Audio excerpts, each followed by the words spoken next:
Merci à tous de vous joindre à nous aujourd'hui. Je sais que nous sommes sur des différentes zones horaires. Alors, merci d'être tous ici. J'espère que vous allez profiter de cette session qui va être divisée en deux parties. On va parler de programmes éducatifs pour améliorer la prescription sociale pour les personnes âgées. Et donc, je m'appelle Beth Mansell, je suis manager de projet de prescription sociale et la deuxième session de cette présentation sera dirigée par Sheila qui travaille avec le Centre d'excellence en santé rurale Gateway qui vont parler de leur programme de coaching de connectivité en Ontario. Alors, de ma part, je voudrais d'abord vous donner un peu de contexte quant à ce que c'est que la connectivité sociale ici en Alberta. Cela va vous donner un peu plus de contexte et je, alors, dans notre modèle ici en Alberta, il ressemble beaucoup à ce qui a lieu dans d'autres provinces. Nous avons des fournisseurs de soins de santé pour des soins primaires, des soins à domicile et peut-être s'agir d'infirmières certifiées et des coordinateurs qui en fait s'occupent de cette prescription sociale qui passe alors aux travailleurs de liaison qui travaillent avec des organisations. Ils ne sont pas des employés du système de santé, mais ce sont des organisations communautaires qui travaillent avec ces travailleurs de liaison qui reçoivent la prescription et que rentrent en connexion avec les clients et ils préparent des objectifs et des plans de soins pour avec la personne âgée. Ils offrent du soutien de manière régulière et supervision. Et ils sont chargés aussi de mettre en relation les personnes âgées avec les soutiens communautaires existants qui sont fournis par différentes organisations. Il peut s'agir de la préparation de repas ou un soutien de sécurité alimentaire, peut-être un travail de travailleurs sociaux, peut-être la maintenance du foyer ou du jardin, l'élimination de la neige, une assistance financière, des supports en matière de transport, des soutiens pour comprendre les services disponibles et aussi les programmes récréatifs et sociaux pour faire face à l'isolement social. Donc voilà, c'est ce que nous avons donc dans les programmes de prescription sociale en Alberta. Alors, notre rôle dans notre communauté, nous sommes une initiative provinciale et notre travail se centre sur le renforcement des capacités des organisations communautaires dans la province. Nous soutenons donc des centres de personnes âgées ainsi que des services de soutien de famille, des organisations telles que des repas automobiles, des livraisons automobiles de repas et nous établissons aussi un secteur plus formel et notre lien est réellement d'articuler la valeur de ces programmes communautaires qui sont fournis et qu'il y ait une approche reconnue par d'autres systèmes tels que le système de soins de santé. Et en ce moment, nous mettons en œuvre la proscription sociale dans 10 communautés. Nous centrons sur des personnes âgées de plus de 55 ans. Et dans ces 10 communautés, nous avons plus de 20 travailleurs de liaison qui ne sont pas des professionnels certifiés, mais sont des professionnels employés par des organisations communautaires. Lorsqu'ils recrutent ce personnel, ils cherchent des personnes qui vont avoir une approche plus capable de connecter avec les personnes âgées. Il s'agit de trouver réellement la personne idéale pour le rôle au lieu de se centrer sur des personnes qui ont beaucoup de diplômes et de certifications. C'est pour ça que il est tellement important d'avoir ce personnel qui sont formés sur le travail une fois qu'ils ont été recrutés pour ce rôle. Notre objectif, au fur et à mesure que nous développons donc ce plan de travail, c'est d'avoir quelque chose qui peut être pris sur le travail et qu'ils peuvent être eux-mêmes, se diriger eux-mêmes et être accessibles dans toute la province. Un autre objectif était de créer une terminologie commune, une standardisation de la formation pour cette approche. Étant donné que c'est encore une nouvelle manière de travailler en Alberta. Nous avons fait donc un scan juridictionnel du rôle des travailleurs de liaison et nous avons examiné le matériel de formation disponible. Nous avons après réalisé des engagements avec des parties prenantes clés, par exemple ceux qui travaillent déjà, d'autres qui sont des gérants de programmes. Et nous avions aussi des experts en la matière qui comprennent très bien la prescription sociale. Et ce que nous souhaitons réellement, c'est d'établir les compétences nécessaires pour ce rôle de travailleur de liaison et les valider avec les parties prenantes clés. Nous avons donc formé à peu près 20 particuliers qui viennent de 15 organisations et qui nous ont donné leur feedback afin de comprendre les compétences et les priorités de formation pour ces personnes. Et que nous avons appris qu'il est important de garantir que la communauté soit consciente de ce rôle, que le rôle doit être axé sur le fourniture des soins de santé. Il y a beaucoup de différences aussi entre le contexte rural et urbain et donc il faut que le curriculum soit orienté sur les actions, sur les activités adaptées à l'utilisateur. Nous voulons travailler en alignement avec le travail national. Nous voulons nous assurer que nous sommes donc alignés sur les objectifs au niveau national, définir un peu plus la portée de la pratique et être sûr que cela soit accessible aux travailleurs de premier rang et leurs superviseurs, que cela soit tangible, crédible et que cela satisfait les besoins de la communauté, y compris dans le contexte rural. Alors,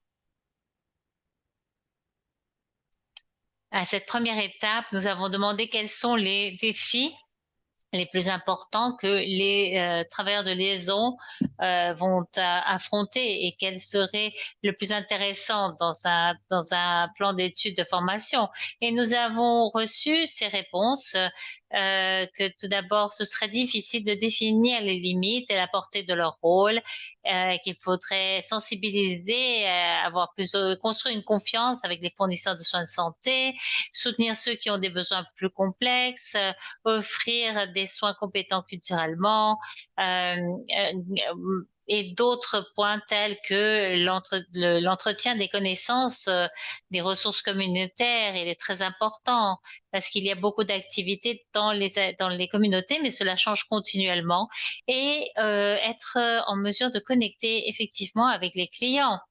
Et quant à ce qui serait le plus intéressant à voir dans le plan d'études, ce seraient des pratiques centrées sur les personnes, promouvoir des partenariats avec les fournisseurs de soins, que la formation soit adaptée aux personnes qui parlent l'anglais comme une deuxième langue ou qui viennent d'arriver au Canada, qu'il y ait des outils qui sont utilisés dans le secteur ou d'autres outils qui peuvent être utilisés par les employés de première ligne et comprendre aussi les supports, les soutiens qui sont disponibles pour les personnes âgées en termes des bénéfices qui sont disponibles ou les processus qui doivent avoir lieu. Et voici ce que nous avons donc trouvé quant aux compétences clés qui doivent être reflétées dans le plan d'études. D'abord, établir des connexions, c'est réellement la construction de liens entre les clients et les fournisseurs de soins. Aussi des compétences quant à être en mesure de faire référence aux ressources disponibles dans la communauté selon les intérêts et les besoins du client. Cela implique aussi l'établissement de liens au sein des communautés. Euh, en connaissant très bien les ressources locales disponibles et établir des connexions avec d'autres communautés, avec d'autres organisations, en nous assurant que nous avons des connaissances mises à jour. Peut-être qu'il y a des listes d'attente ou qu'ils sont limités en termes de leur temps, etc.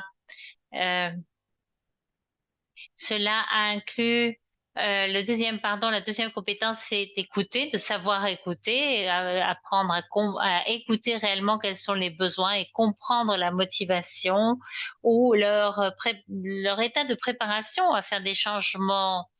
On parlait aussi d'avoir des suivis afin d'écouter les clients de manière continuelle afin de suivre leur progrès et de nous assurer que nous satisfaisons leurs besoins. Une compétence de réflexion personnelle afin quand l'on est travailleur de liaison, il faut savoir développer des relations de respect avec les clients et aussi réfléchir à nos préjudices, à nos pratiques. Étant donné la nature du travail, nous savons que les personnels de première ligne sont vulnérables à la fatigue, au stress et donc mettre en pratique aussi des routines de bien-être pour soi-même. Finalement, on parle de plaidoyer. Cela veut dire des compétences en matière de communication des valeurs du travail, être en mesure d'articuler la valeur du rôle du travailleur de liaison avec les partenaires de soins de santé et d'autres communautés, plaidoyer aussi pour les clients. Parfois, les clients ont besoin que le travailleur euh, de liaison puisse connaître des ressources concrètes et qu'il affronte les obstacles existants. Et plaidoyer aussi quant à eux-mêmes, connaître leurs propres limites et savoir quand ils ont besoin de s'adresser à un superviseur ou à la communauté large. Finalement, la dernière compétence, euh, il s'agit de savoir naviguer ou rechercher quels sont les différents services, reconnaître en matière de leurs besoins et de leurs intérêts. Donc, au départ, nous avons un, un sondage qui évalue les connaissances et la compréhension de ces compétences essentielles.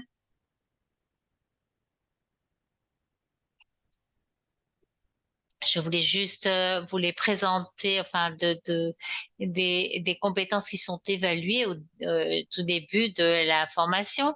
Et après, nous entrons dans les modules d'enseignement. Le premier se centre sur la fonction du travailleur de liaison et son écosystème.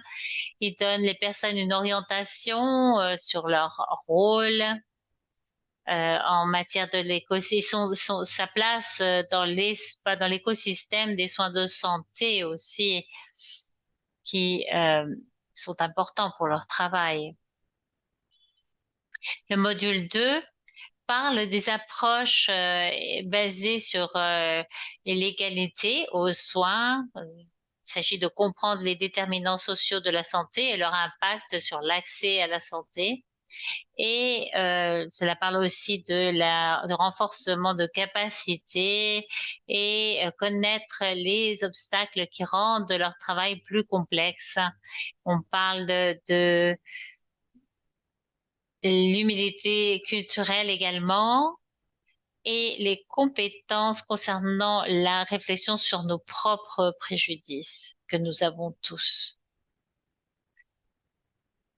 Le module 3 rentre dans les compétences pratiques pour accompagner les clients. Cela couvre par exemple comment planifier les soins, parle de la motivation et des approches collaboratives avec les fournisseurs de soins de santé, les membres de la famille, et parle de comment comment avoir accès à des ressources externes également. Le module numéro 4 concerne la construction de liens de connexion communautaire afin de soutenir et accompagner les clients. Il s'agit de construire des relations entre les parties prenantes dans le secteur des personnes âgées et des soins de santé également, afin de construire des relations avec les agences qui fournissent des soins et aussi construire des relations avec des autres membres des personnes âgées et leur écosystème également. Le module 5, le dernier de nos modules, concerne l'accompagnement du bien des employés, des travailleurs de liaison et leur bien-être et les aider à comprendre leur fatigue et comment répondre à ce genre de situation, l'épuisement professionnel, comment planifier des stratégies, par exemple, pour le soin pour les soins personnels. Et chaque module est suivi par des quiz pour s'assurer que les personnes réellement apprennent. Il y a donc des éléments de test des connaissances dans chaque module. Les questions doivent être répondues correctement afin de passer à l'étape suivante. Et il y a aussi des éléments de réflexion personnelle qui ne sont pas qui ne sont pas notés, mais qui servent à réfléchir sur l'apprentissage. C'est juste un espace pour réfléchir sur ce qu'ils sont en train d'apprendre. Voici les questions de sondage de post-formation, le sondage de post-formation.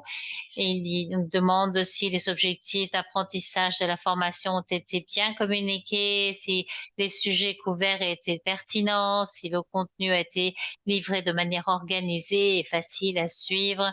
Et nous revenons sur le premier sondage que nous avons fait avant le début de la fondation, dont nous revenons sur les compétences de chacun des modules, les fonctions du travailleur, de l'employé, des travailleurs de liaison, par exemple, les approches basées sur l'équité, les compétences pratiques, la construction de connexions et bien sûr le bien-être. Nous avons lancé formellement ce plan d'études au mois de juillet de cette année et nous avons des résultats très très précoces. Au départ, nous n'avions que 20 travailleurs de liaison en Alberta, mais maintenant nous avons déjà ouvert le plan d'études à d'autres fournisseurs de soins de santé qui souhaitent participer. Depuis lors, nous avons 75 personnes qui souhaitent suivre la formation, dont 39 ont commencé le cours. Il nous faut donc travailler pour rappeler aux personnes que il faut non seulement manifester leur intérêt, mais aussi faire un clic afin de commencer la formation. Et des 39 personnes, 25 ont complété le cours. Donc, ces 5 modules doivent être suivis de manière séquentielle. Les premiers 3 modules doivent être suivis au moment de l'initiation des travailleurs de liaison. Et le module suivant, le module 4, doit suivre à peu près 4 semaines après le départ et après avoir commencé. Donc, le dernier module doit être pris à 60 jours après le début de la formation. Et c'est pour cela que nous n'avons que 25 personnes qui ont complété la formation depuis le mois de juillet.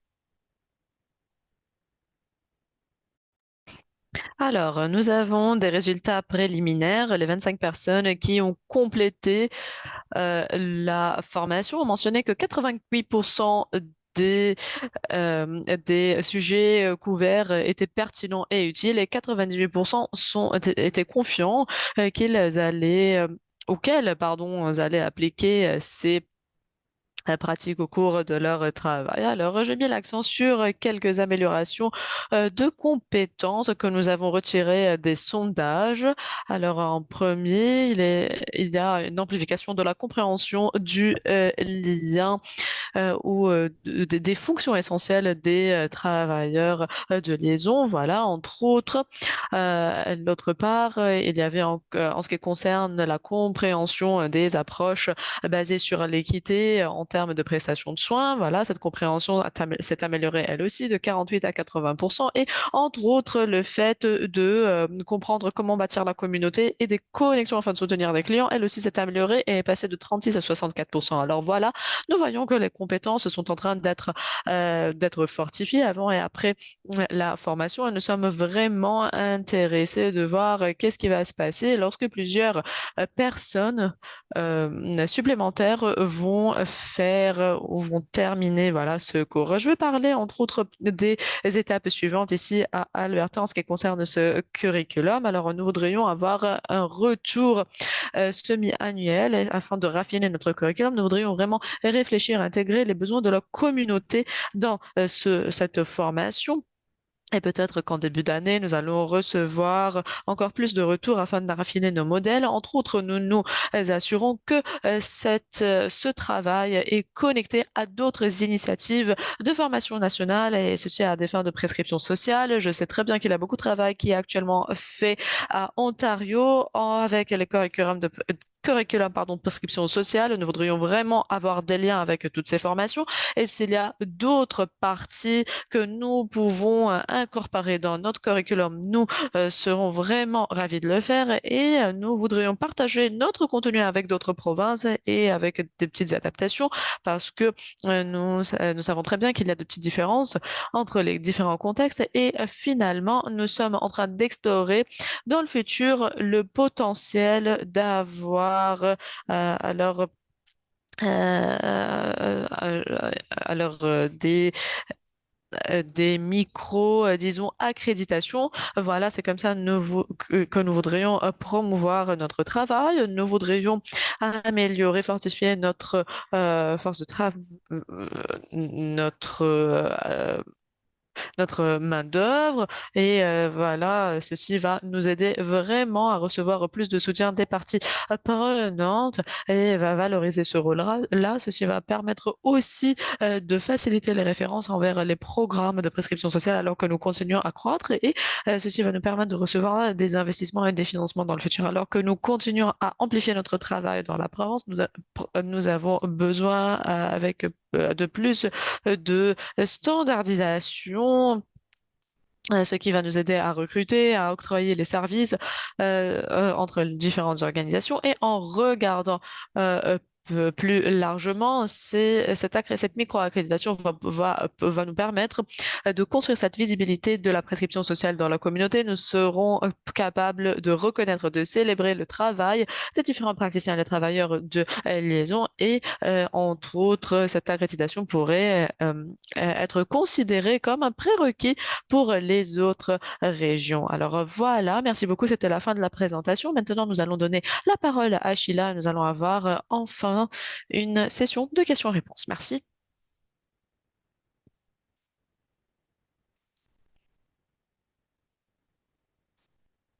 Bonjour à tous, j'espère que vous pouvez voir mon écran. Je m'appelle Sheila Schlein et je suis gestionnaire de projet et je vais vous en dire un tout petit peu plus sur le besoin de la connexion et je suis vraiment heureuse d'avoir les collègues du centre de santé communautaire de la région de Brand Bend qui sont avec moi aujourd'hui. Alors, les travailleurs de liaison travaillent et ceci afin de promouvoir leur rôle Alors, ce coaching de connectivité a commencé en 2020 et avant, c'était un programme de bénévolat et d'éducation qui a été octroyé en personne et après qui s'est transformé en programme virtuel. Lorsque nous avons fait cela, on nous a demandé de de créer la résilience au sein des communautés afin de s'aligner avec la prescription sociale. Nous avions eu beaucoup de retours positifs à propos de cela. Alors, je vais commencer par un tout petit peu de contexte. Alors, je ne vais pas parler du besoin de la connectivité, de la connexion. Nous voyons que cette tendance-là est en recrudescence dans notre pays et dans nos communautés. Mais il est essentiel de reconnaître que c'est une occasion, une opportunité de renforcer la résilience, non pas seulement chez les individus, mais dans les communautés. Et c'est un de nos objectifs. Cette résilience renforcée, c'est vraiment un de nos objectifs qui est visé par la consolidation de capacité. Et Cindy va partager encore plus sur la formation sur le processus, mais c'est juste un préambule afin de créer, afin de poser ces jalons pour la prescription sociale des communautés. Alors, je vais commencer par cette citation en ce qui concerne la prescription sociale. Pour, euh, cette citation s'aligne avec ce que nous faisons. Il ne s'agit pas de sauver les gens. Il s'agit de développer les compétences et la résilience des personnes pour qu'elles puissent se sauver et s'aider elles-mêmes. Et il s'agit de construire une communauté pour qu'en fin de compte, ce soit cette communauté qui s'occupe des autres plutôt que des prestataires de services qui fournissent des services. Alors, avons nous avons alors trouvé cette citation au Royaume-Uni chez Spear, ou la prescription sociale pour l'égalité et la résilience. Alors, pourquoi est-ce que nous sommes en train de lier entre la consolidation de la résilience et la prescription sociale? Permettez-moi de vous dire que c'est la théorie et le travail que nous étions en train de faire et je voudrais revenir vers Dr. Maka Ong.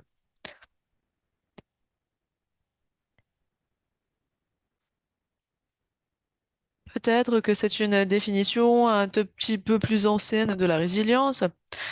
Alors, tout se rapporte, tout revient vers vous. Si vous n'êtes pas capable, par exemple, de perdre ces 10 kilos, voilà, vous devez juste trouver une manière de le faire. Et, et c'est là que nous sommes en train de changer la donne.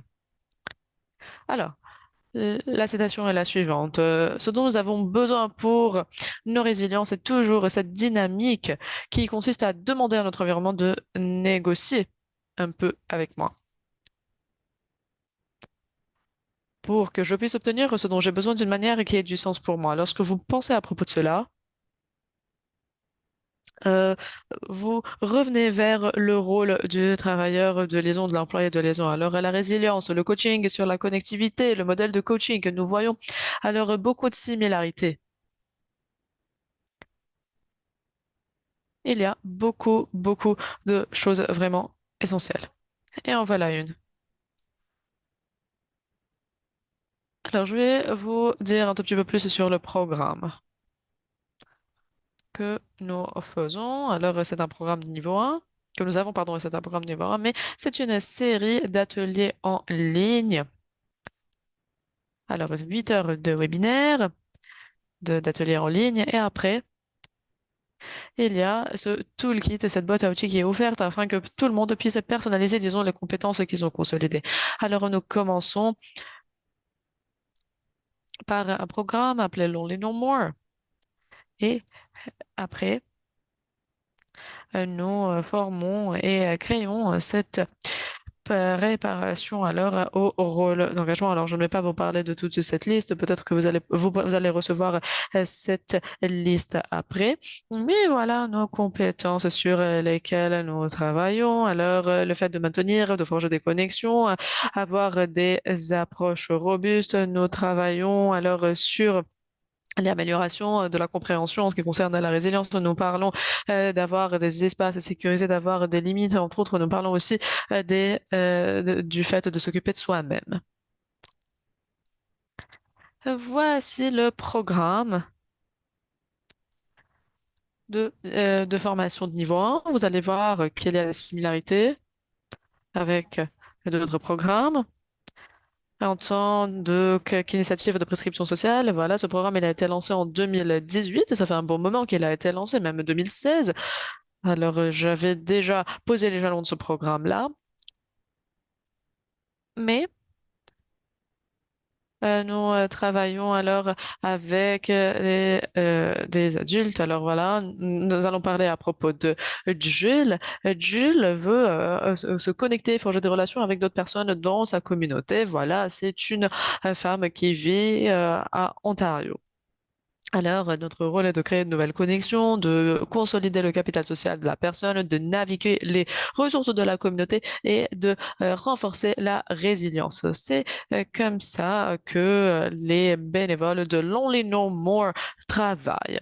Comment est-ce que nous faisons cela? Vous allez voir toutes les étapes sur cette diapo. Alors, comment est-ce que Jill a entendu parler de nous? Alors, disons qu'il y a vu que Jill nous a rencontrés d'une manière ou d'une autre. Elle avait peut-être besoin d'aide, d'assistance d'un membre de la famille. Et alors, elle a appelé ou le membre de la famille a appelé notre bureau. Alors, voilà, ils ont vu ce que nous faisons, notre programme Lonely No More, et elle a décidé de se joindre à un de nos groupes de personnes plus âgées. Voilà. Bien entendu, le nom a été changé sur sa diapo. Alors, notre cercle, le groupe de personnes âgées, se réunit une fois par semaine. Il n'y a pas d'ordre du jour à suivre durant ces réunions-là, mais ces personnes juste parlent, discutent, ce qui consolide vraiment leur capital social. Alors, c'est la dernière fois, le groupe parlait des pertes récentes et du deuil. Et c'est toujours un modèle de co-développement. Voilà, voilà, nous travaillons par exemple sur le fait d'emmener certaines personnes qui vont parler à ces personnes âgées à propos du deuil. Nous organisons par exemple la visite d'un orateur et qui parlera à ces personnes à propos de certains sujets. Jill? A aussi joint notre groupe de musique virtuelle. Alors, avec la pandémie, il y avait plusieurs membres qui ne pouvaient plus jouer. Et alors, Jill n'est pas musicienne, mais aime bien la musique. Alors, c'est pour cela qu'elle a adhéré à cette communauté. C'est vraiment une initiative de prescription sociale innovante. Et à nouveau, revenons vers le coaching sur la connectivité. Voilà, c'est notre série de webinaires. Nous sommes en train de préparer nos lancements pour les différentes associations ou sociétés communautaires afin qu'elles puissent faire le même travail. Nous travaillons bien entendu sur l'interaction. Nous avons beaucoup d'opportunités de collaboration, d'apprentissage entre pairs. Et comme vous pouvez le voir sur cette diapo, voici notre activité. C'est le groupe de Cindy qui a travaillé sur cela durant sa session sur l'éducation. Alors, nous avons ces différents groupes afin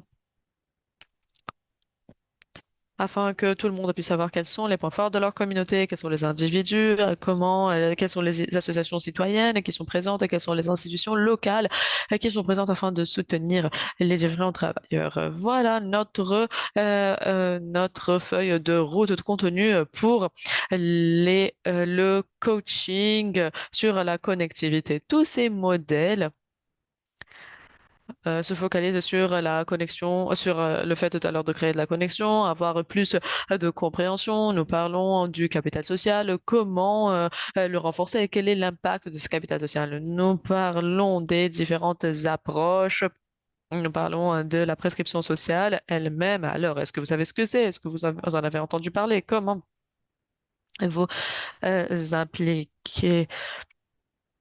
Alors, Cindy a actuellement un travailleur de liaison qui se dirige dans la bonne direction pour nous. Nous voudrions, entre autres, que nos citoyens puissent naviguer les ressources. C'est pour cela que nous les appelons nous leur apprenons, pardon, utiliser les différentes ressources. Nous parlons du soutien entre pairs. Alors, vraiment, nous travaillons sur ce modèle de coaching. Et bien entendu, nous nous focalisons sur l'auto-traitement et sur son propre bien-être. Durant la session finale, nous parlons des pratiques transformatives qui y aident les gens. Nous parlons nous encourageons l'inclusivité. Bien entendu, les bonnes relations, les relations saines sont essentielles. Et nous parlons des préjugés. Nous voulons bien entendu renforcer et garder ces compétences exceptionnelles qui ont été déjà développées. Voici un des commentaires que nous avons reçus qui parle de notre toolkit, de notre boîte à outils. Voilà, cette boîte à outils représente beaucoup, beaucoup de ressources. Euh, Voilà, les autres points forts de notre évaluation, ça vous a déjà montré des résultats. Nous avons 53 évaluations qui ont déjà été complétées, mais ce ne sont que 22 personnes qui ont complété cette formation, ce curriculum, et nous évaluons après chaque session afin que nous puissions vraiment améliorer le contenu s'il n'est pas si pertinent ou s'il a besoin de plus de raffinement. Alors, vous pouvez voir qu'il y a plusieurs commentaires qui datent d'il y a une centaine de jours. Voilà. Donc, ça fait à peu près 3 mois. Alors, entre autres, vous pouvez voir sur cette diapo-là quelle est notre feuille de route. Alors, nous avons commencé en décembre 2020 et maintenant, nous sommes en train de travailler sur Lonely No More. Nous avons utilisé ce modèle-là pour les autres agences, comme je l'ai déjà mentionné. Et nous avons travaillé dans l'espace de la prescription sociale avec le centre communautaire de Grand Band, ceci afin de promouvoir l'intérêt des autres. Entre autres, nous avons travaillé sur les partenariats relatifs à l'immigration et ceci afin de former les gens sur le soutien des nouveaux venus. Nous avons aussi fait beaucoup ou lancé beaucoup de programmes de soutien des pairs, notamment pour les personnes qui vivent avec le cancer, qui sont des survivants du cancer. Et nous avons travaillé beaucoup sur cela. Nous leur avons prescrit à faire ces programmes-là à eux et à leurs soignants. Entre autres, nous avons travaillé avec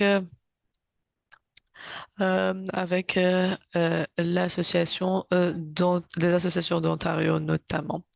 Alors, comme vous pouvez le voir, nous avons beaucoup d'activités et beaucoup d'histoires. Alors, voici quelque chose de plus spécifique. Nous avons reçu un 8.3 en tant que score. Et ceci m'aide vraiment. Ça, c'est le score de l'OACAO. Et nous nous approchons vraiment de score 10 sur 10. Voilà, je m'attends vraiment à recevoir les retours.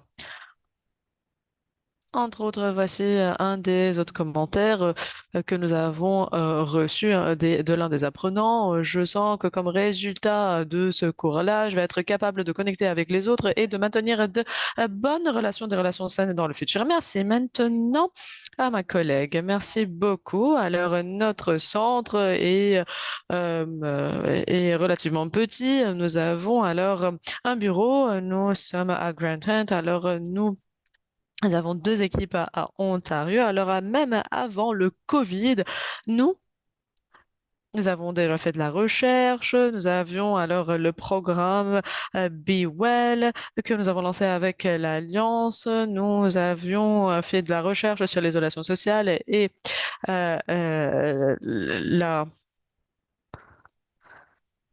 et la solitude et nous avons cherché et fait des recherches sur comment promouvoir la prescription sociale dans notre région-là. Alors malheureusement, nous n'avions pas beaucoup de ressources, nous n'avons pas beaucoup d'équipes, mais nous avions des membres qui étaient vraiment, vraiment impliqués dans l'intégrité du processus.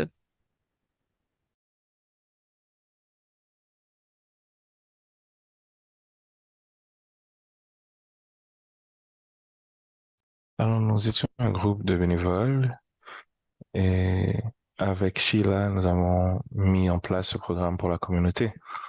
Et certaines personnes venaient de la communauté, des églises et des organismes mères. Et ce que nous avons remarqué qui était intéressant, c'est que depuis la fin de cette formation, nous avons continué de travailler avec ces agences. Nous avons des programmes avec l'église locale. Sommes, nous faisons partie de plus en plus de partenariats parce que les gens ont vu la valeur ajoutée qui venait avec la prescription sociale. Alors, nous avons vraiment réfléchi à des méthodes d'offrir des formations aux bénévoles et nous voulions aussi offrir ces formations à la communauté générale. Depuis la fin du projet, nous avons eu des gens qui ont complété le programme avec succès et travaillent avec nous. Nous avons aussi pu avoir du financement venant de l'Alliance et de la santé publique qui nous a permis d'embaucher une navigatrice de communauté. Et pendant que je suis en train de vous parler en ce moment, elle est en train de travailler elle est en train de présenter dans une autre rencontre. Et c'est intéressant parce qu'elle elle nous a permis d'intégrer cette partie de la prescription sociale dans plusieurs autres niveaux. Et ce que nous espérons, c'est de continuer comme ça. Et l'une des choses que nous voulions aussi, c'est de pouvoir continuer de travailler avec nos volontaires. Comme ça, nous pourrions au moins avoir un peu de soutien dans ce domaine. Parce que plus le programme prend de l'expansion, plus nous sommes référés, nous sommes référés à d'autres institutions, mais malheureusement, notre capacité nous empêche d'offrir ce programme autant que c'est nécessaire. Donc, il nous faut un peu plus de bénévoles. Donc, nous avons commencé à contacter certaines personnes, voir quels sont leurs intérêts, et parfois on a même accompagné des gens de A à Z à travers le programme. Je sais que dans le passé, des gens nous ont demandé, on a demandé aux gens pourquoi est-ce que vous vous êtes joints à ce programme d'exercice? Et des fois, les gens disaient, ouais, c'est parce que mon voisin m'a vraiment traîné et je suis venu et voilà, j'ai absolument apprécié. Donc, parfois, on a vraiment besoin que quelqu'un leur donne un petit coup de pied pour avancer. Donc, j'ai trouvé que dans ce domaine, on peut utiliser cet aspect aussi. Alors, le plan, pour moi, mon objectif, c'est vraiment d'avoir 4 groupes de bénévoles de connexion communautaire, pas seulement dans ma région, mais aussi dans d'autres régions. De cette manière, nous allons pouvoir nous supporter, nous soutenir les uns les autres, nous maintenir euh, au courant de ce qui se passe aussi. Et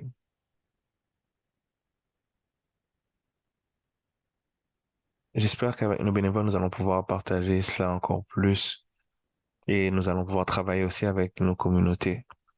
La première pensée, c'est que nous allons travailler avec nos fournisseurs de soins de la santé. Et ensuite, nous allons faire une levée de fonds, emmener des bénévoles, commencer à travailler dans la communauté et travailler avec notre municipalité, la bibliothèque et au fur et à mesure, nous allons recevoir aussi des références venant de ces organisations aussi. Alors, grâce à Sheila, c'est comme ça que nous avons commencé. Merci aussi. Et c'est un peu grâce à l'Alliance que nous avons pu aller jusque là où nous sommes. Donc, nous avons vraiment hâte à ce que le futur nous réserve.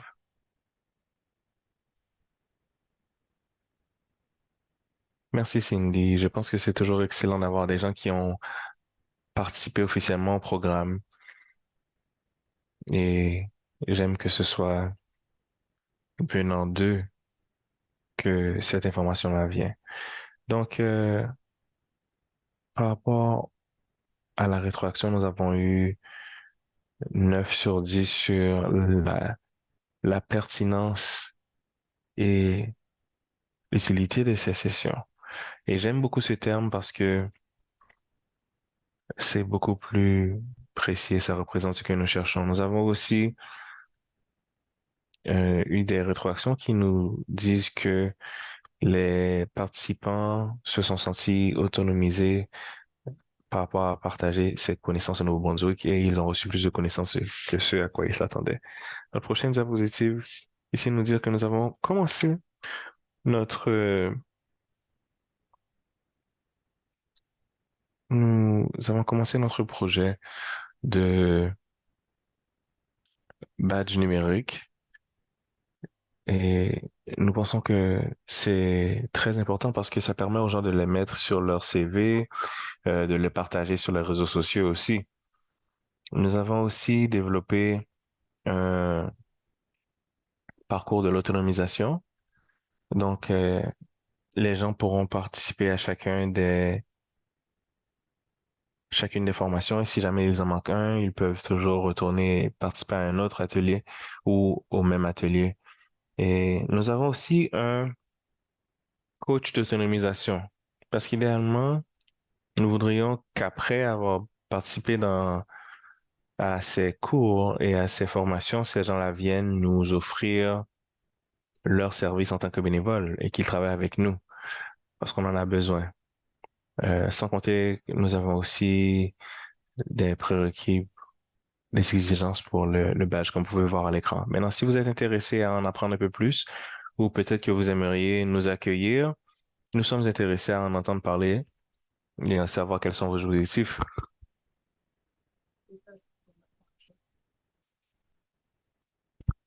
Bien sûr, nous savons que euh, c'est ce qui nous permet de préparer le terrain. Je ne pense pas que nous aurons le temps d'entrer dans trop de détails. Je vais simplement ouvrir le micro pour que ceux qui ont des questions puissent les partager avec nous. Alors, y a-t-il des questions venant des participants ici? Je vois qu'il n'y en a pas beaucoup dans la boîte de clavardage. En fait, j'ai une petite question. Bonjour. Donc, je m'appelle Maria et peut-être que vous avez mentionné cela déjà, mais je me demandais, nous avons travaillé sur un programme de travail de connexion sociale. Nous avons des connecteurs aussi au Nouveau-Brunswick et je voulais savoir si de votre côté, vos modules sont disponibles au cas où nous collaborions avec vous. Est-ce qu'on pourrait les essayer?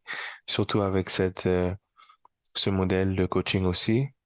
Donc, peut-être qu'on pourrait en parler un peu plus pour savoir comment est-ce que nous pourrions utiliser ces ressources. Oui, bien sûr, bien sûr. N'hésitez pas à me contacter parce que en ce moment, j'habite à Cape Breton. Donc, nous ne sommes pas loin. Bien sûr, je travaille encore dans ce projet, en fait, pour ce projet en Ontario. Mais bien sûr, j'ai très hâte d'amener cette formation au Nouveau-Brunswick. J'ai pas encore eu l'opportunité. Je l'ai fait en Nouvelle-Écosse, mais pas ailleurs. Et en plus, je pense que c'est très utile par rapport au chemin que vous essayez de tracer. Absolument. Je pense que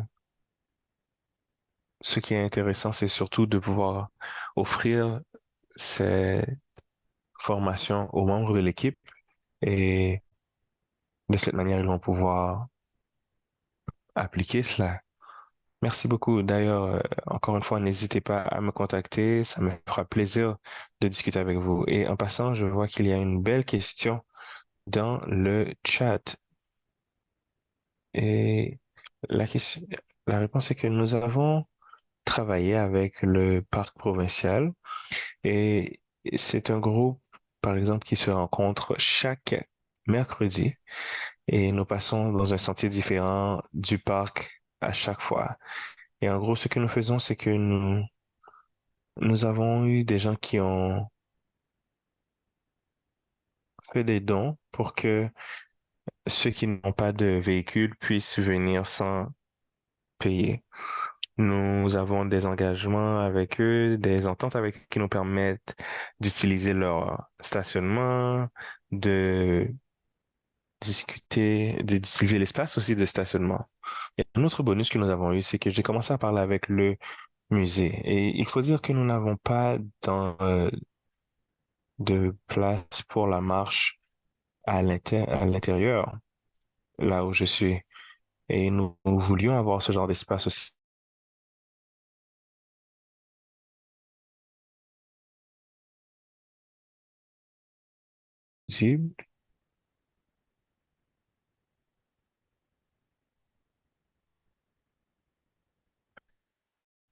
Alors, nous avons commencé.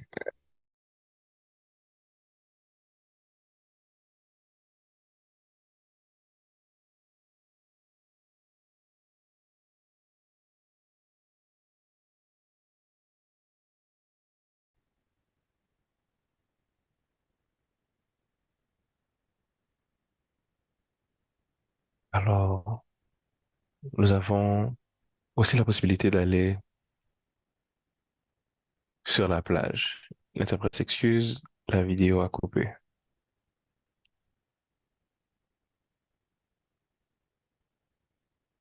Y a-t-il d'autres questions et des commentaires? Je crois que nous allons conclure sous peu.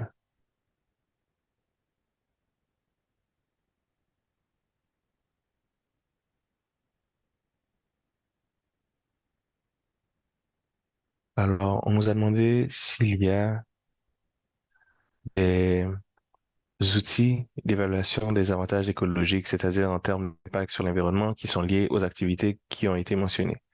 Non, de ce que je sache, à ce que je sache, nous n'avons rien comme ça. Sheila, est-ce que vous avez déjà eu à faire face à quelque chose de ce genre? Non, non, pas du tout. Je suis en train d'y penser. Euh, j'ai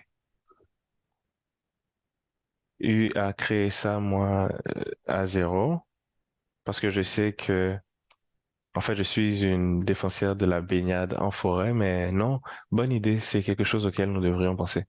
Merci.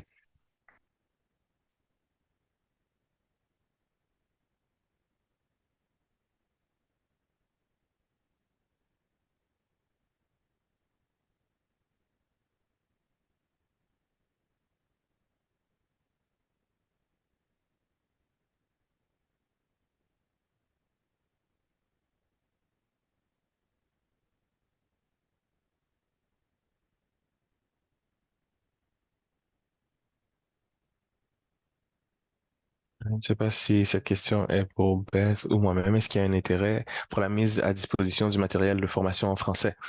Bon, je suis sûr que s'il y avait une demande, nous pourrions facilement considérer l'option de traduire tout cela. Nous avons une petite communauté francophone en Alberta, mais jamais ils n'ont demandé ce changement.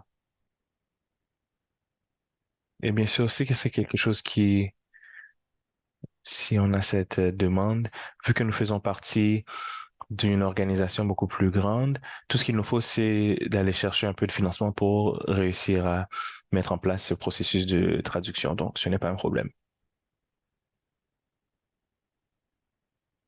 Nous avons quelques questions qui se sont ajoutées dans le chat.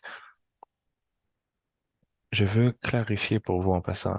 Nous sommes très heureux qu'il y ait des membres, des participants venant d'autres provinces. Mais en ce moment, nous hésitons à promouvoir cela comme étant quelque chose que les participants d'autres provinces devraient faire. Je ne voudrais pas que, par exemple, des connecteurs de l'Ontario passent à travers cette formation, tandis que leur système est très différent. Lorsque nous considérons la coordination de ce programme au niveau national, nous cherchons à avoir surtout des personnes qui vont mettre ça en place.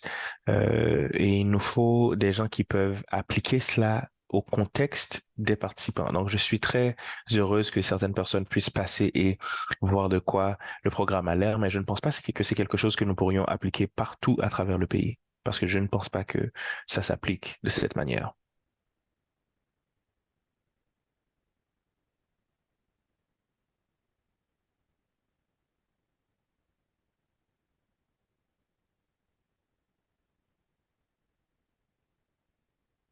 Je pense que nous pouvons conclure ici, Sheila.